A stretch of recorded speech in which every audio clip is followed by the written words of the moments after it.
Welcome back to another episode of Angry Activist. So, thank you for joining me for another week. This week, a topic that I wanted to get into and kind of discuss a bit more was the topic of the college admissions scandal that happened last year. If you don't know what I'm talking about or what it was, essentially, I believe it was last year. Um, there was a huge scandal that involved a bunch of celebrities who were paying college admissions people to let their kids go to that college, right? And these are like really big colleges. And so they essentially were bribing their kids' way into college. Um, and so that was a huge thing that happened last year. Um, and Lori Loughlin, who's a famous actress, was a part of that along with her husband. I forget his name, but he's like a famous designer, and they were a part of it, and a whole bunch of other people were a part of it.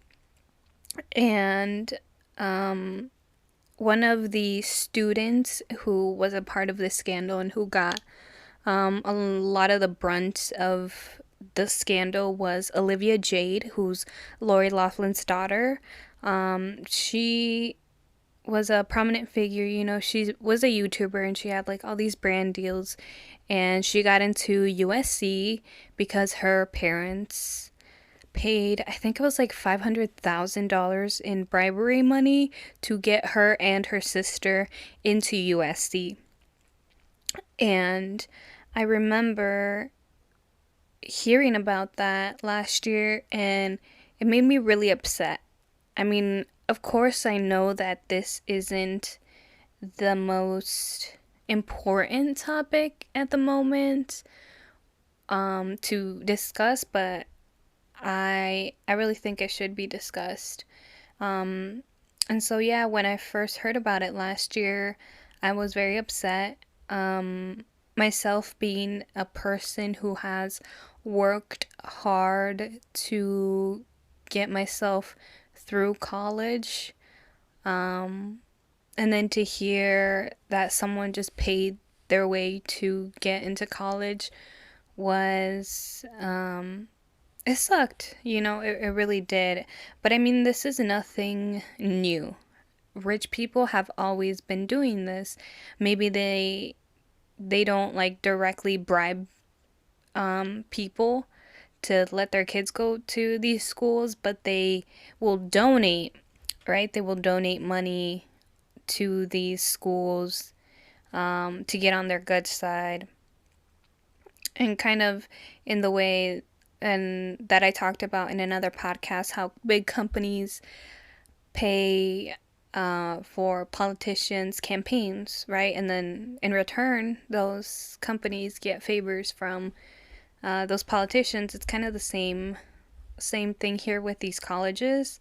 And I think I mentioned this in my previous podcast about college, how sometimes at the end of the day, these certain schools just are business. It's business to them. And so, yeah. So the reason why I'm bringing this up is because Olivia Jade has recently appeared in an interview. This is her first like public appearance, I think, in a while. I remember a few months after the scandal broke out. She was Well, right after the scandal, she was pretty silent. She didn't really post anything on her YouTube or her social medias, right? And so a few months afterwards, she actually posted a picture flipping off the camera, and she tagged, I think it was a bunch of like magazines, and that stirred up things even more. It's like, how can, like, what is this girl think she's doing, right? And so she appeared recently on the Red Table Talk, which is a show hosted by Jada Pickett Smith, Willow Smith, and Adrian, her Jada's mom. And so I kind of watched a little bit of it. I honestly couldn't get through the whole thing. I felt like my brain cells were dying. I could not get through the whole thing, but I did watch a good portion of it. At the beginning, Adrian and Jada were kind of arguing about having Olivia Jade be on their show. I think Adrian kind of mentioned how it's interesting how they have a white woman coming to black women for support, and essentially to clear her name in a sense, when most white women wouldn't do the same for a black woman. And I think that's a very valid thing for her to say. But at the same time, Jada kind of talked about how we need to kind of treat people the way we want to be treated, which is kind of cheesy. But yeah, she was saying, you know, we or them as black women have never liked the way that sometimes white women treat them, right? But they need to be better than that and be there and help each other out as women too. And I kind of agree with both things. And what I also thought was that this was kind of weird, but also it kind of felt like a PR stunt, because the way that Olivia Jade was speaking, she sounded very prepared. I think a little too prepared, and so that makes me think that this was rehearsed and very obviously a PR stunt to, you know, get her back to where she was in terms of how the public views her, because the public did villainize her a lot, I think. And I kind of agree and disagree with that, because yes, she knew what her parents were doing. I think in the interview she said she didn't know, but come on, it's pretty obvious. The way she kind of got into USC was because she was supposedly recruited as a rower on their rowing team, and she and her sister posed for pictures, rowing pictures. So if she posed for it, she knew what she was doing, right? But at the same time, she talked about how to her it was normal. Like when the scandal broke out, she was kind of confused, like, why is this a bad thing?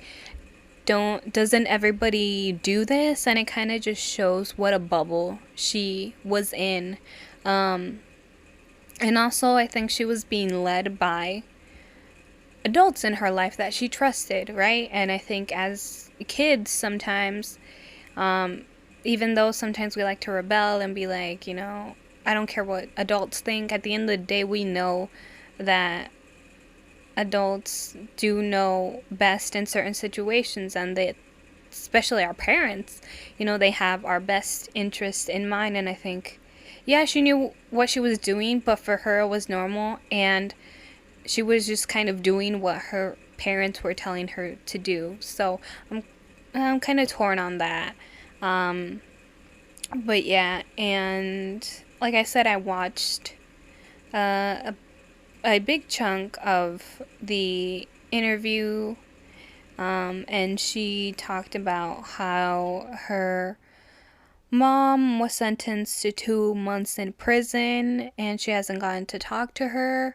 And I kind of felt for her a little bit, but at the same time I didn't feel too bad, because at the end of the day, her mom being in that prison, it's not a regular prison. She's not at a regular prison that any normal person would be at.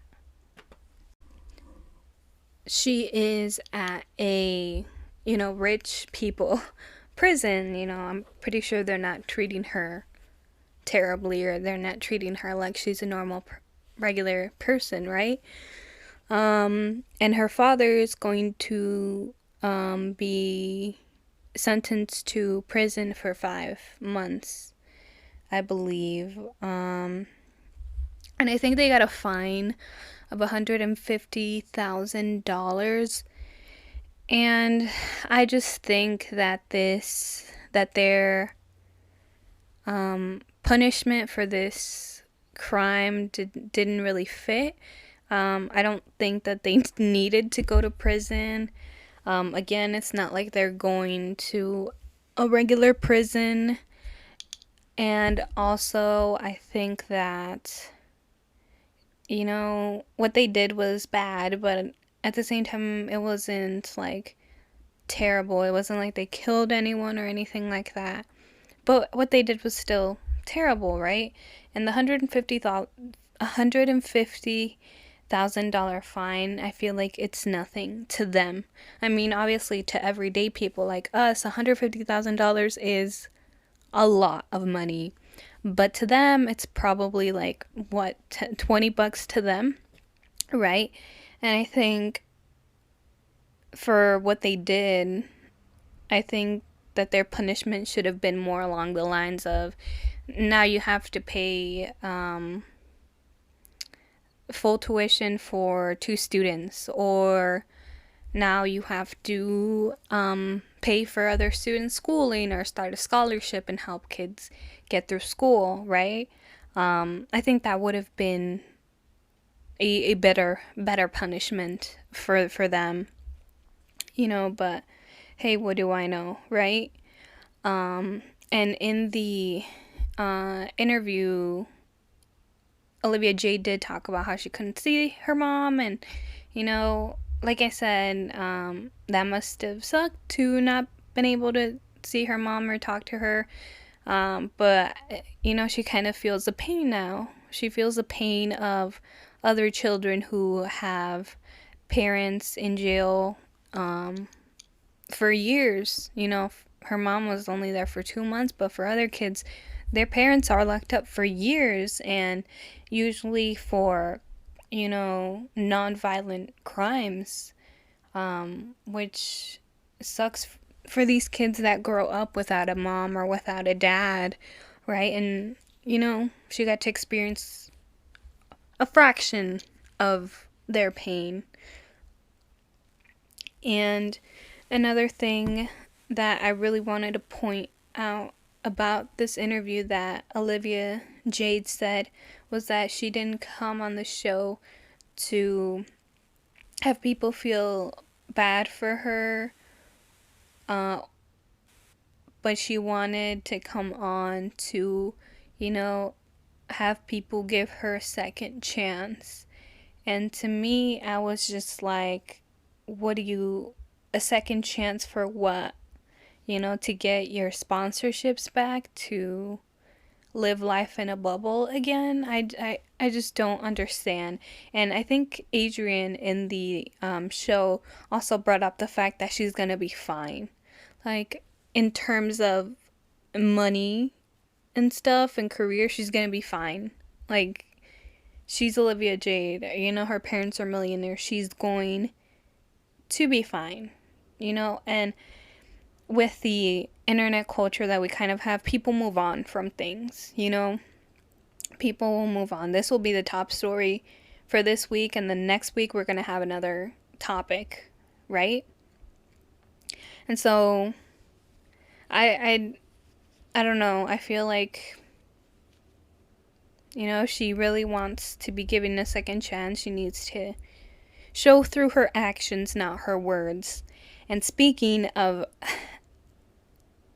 actions, not words, she talked about her charity work. And when I heard her talk about this, I was like, this screams white savior complex to me.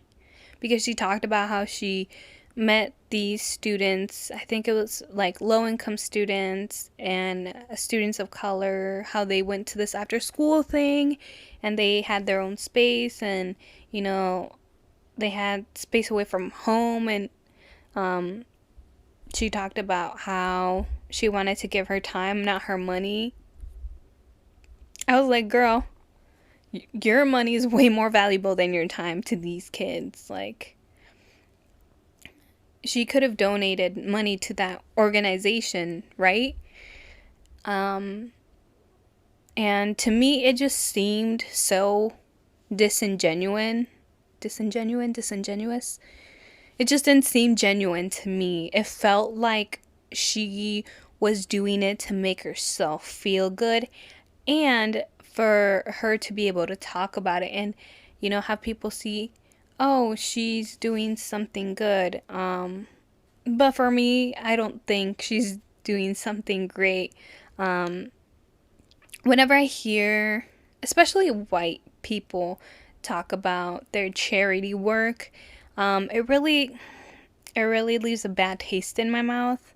I think an example I could come up with is when people go to other countries. I think they're called what, missions, and they go and they do something, right? I think they build like houses for them or whatever. And I really don't like that style of helping people because it's kind of like the white savior complex again. They're coming in and they're saying, you guys are stupid, you don't have money, so we're going to come in and we're going to save you because we have money, right? And I think that's just a terrible way to help people because they're coming into these communities and doing things that they could do themselves, right, if they had the resources, and then they leave, right? And I think a better way to go about it is give these communities resources to allow themselves to do certain work and get paid for that, and along the way they also learn skills to better their community and better themselves and their families. And I think that would be a way better way of doing work in other places, is not us coming there to take over, but giving them resources to let them take over their own community and build their own community up. And that's I think an ideal situation. And bringing it back to Olivia Jade and her story, her charity work story, I really think that her money would have been of more help than her time. I think she was there one day. I don't even know how long she was there. Probably one day. And yeah, like I said, her donation to whatever organization this was would have probably been a lot more helpful than her 1 hour of being there. But I mean, it's her life and it's her money. I think people have like strong opinions. They're like, why are you telling people how to use their money, spend their money, blah blah blah, it's their money. But whatever. So yeah, that kind of, when she talked about that, it kind of rubbed me the wrong way, and I did not like it, and I felt like she should have just kept that to herself, because again, it felt like a self-serving thing. It felt like she did it because she wanted to make herself feel better, not to genuinely give her time to these kids and be, I don't know, a mentor to them or anything like that. It seemed like she was the one who wanted to take something from it, not give. So, yeah, did not like it at all. And another thing about this interview that I kind of noticed is that, especially with Adrian, I felt like they kind of made it more of a race thing. Adrian did kind of go off on Olivia Jade about being a black woman and all these things. But I just think it's kind of interesting how they made it about race. When, to be honest, scandal or circumstance to me seems more of an issue regarding wealth. And in one of my previous podcasts about privilege and power, I talked about wealth, privilege, and the power that wealthy people have. And to me, this was a circumstance of wealth, power, of her family and other families using their wealth as, power. That's what this is to me. This is an issue of wealth, privilege, not race privilege, if that makes sense. Because, again, she got into this university because her parents paid for it, not just because they're white people. It's because her parents paid for it. And another thing that grinds my gears, that makes me really upset, is how people question the validity of people of color getting into Ivy League schools or really prestigious institutions because of affirmative action, right? But then here we have rich people paying their way for their students to go to college, and it's like, what the heck? Don't question my validity of being at this school because of affirmative action when you have this white family who paid to get their daughters into college. Yeah, and that's that on that. And another thing, Olivia kind of discussed how and it felt like even to this day, she doesn't feel like her parents did anything wrong. I just got that vibe. I just got that feeling that she doesn't think that they did anything wrong. She kind of talked about how to her it was that her parents love her so much, her and her sister so much, and they wanted to give them the best, and going to USC was the best, and that their parents never went to college and they wanted them to go to college. And see, my thing is, again, like I said in my previous podcast, college is not for everyone. And look, even they didn't go to college, right? But they still came out super successful. And if it's very obvious that their daughters didn't want to go to college either. If you watch Olivia Jade's videos in the past, she was kind of just sitting there talking about she doesn't really care about school. She just wants to party and go to game days. And it's like, you can get that experience without being enrolled, So, and she was doing fine as well. Like I said, she was a famous YouTuber. She had like all these brand deals. I think she had a palette with Sephora or something like that. So she was fine. She didn't want to go to college and really didn't need to go to college either. But her parents kind of forced her to, I guess. And my thing is, like, if your child doesn't want to go to college and they're obviously doing very well, they're successful, why would you make them want to go? Why would you make them go to college? They're gonna be fine. And also, another thing I don't understand is if your kid in the first place didn't have the grades to get into that school, how do you think they're going to do when they get into the school because you paid for it? How do you think they're going to do if they if they couldn't even get in? How are they going to stay there?